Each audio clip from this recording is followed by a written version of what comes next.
John Ernest Steinbeck was born in Salinas, California on February 27, 1902, German and Irish ancestry.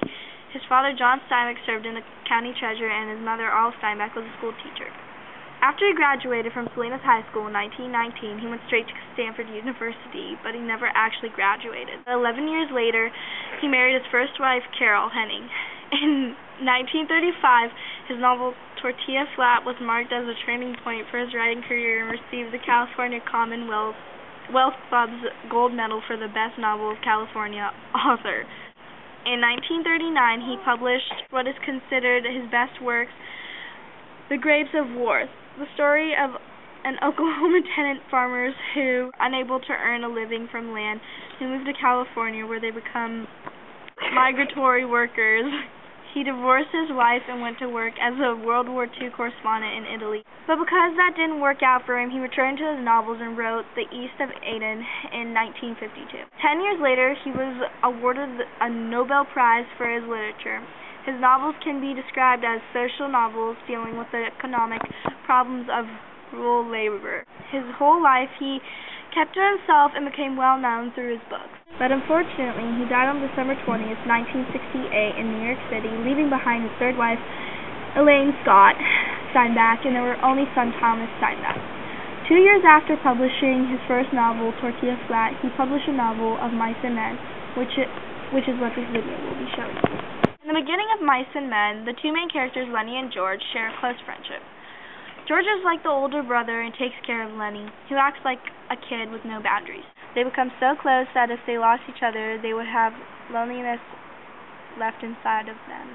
Lenny and George avoid succumbing loneliness by using each other for support. George is a sensible small man who cares for Lenny and is decent at finding work. Lenny is a childlike man who is good-hearted and a strong worker. Together they keep each other occupied and away from loneliness. There are a few different themes in Of Mice and Men. One thing I'm going to talk to you about today is loneliness and how it is related to racism, which also results in personal isolation. Crooks was a bitter old man that lived on the ranch alone with no friends whom he enjoyed being around. He is ostracized by the ranch hands because of his race. The barrier of racial prejudice is briefly broken when Crooks becomes an ally in the dream to buy a farm. Crooks has a bitter dignity and honesty that illustrates Steinbeck's own criticism of American society's failures in the Depression era of the early 1930s. In the closing chapters of Steinbeck's Of Mice and Men, the author wraps up the themes of loneliness, friendship, and loyalty, which play a very big part in the book.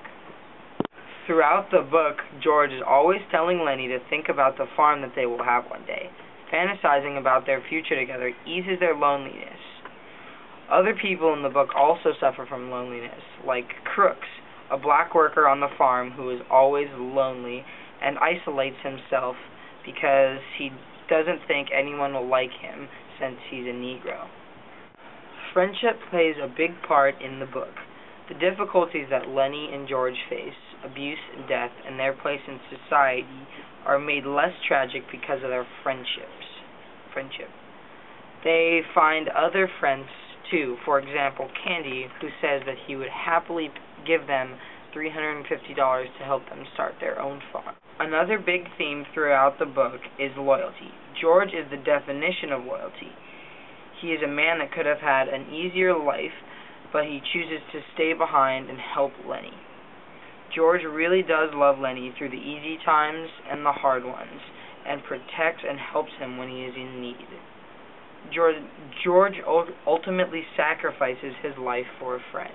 Finally, this is a touching story about the journey of two friends. It's a moving book that I think everyone should read and can learn from.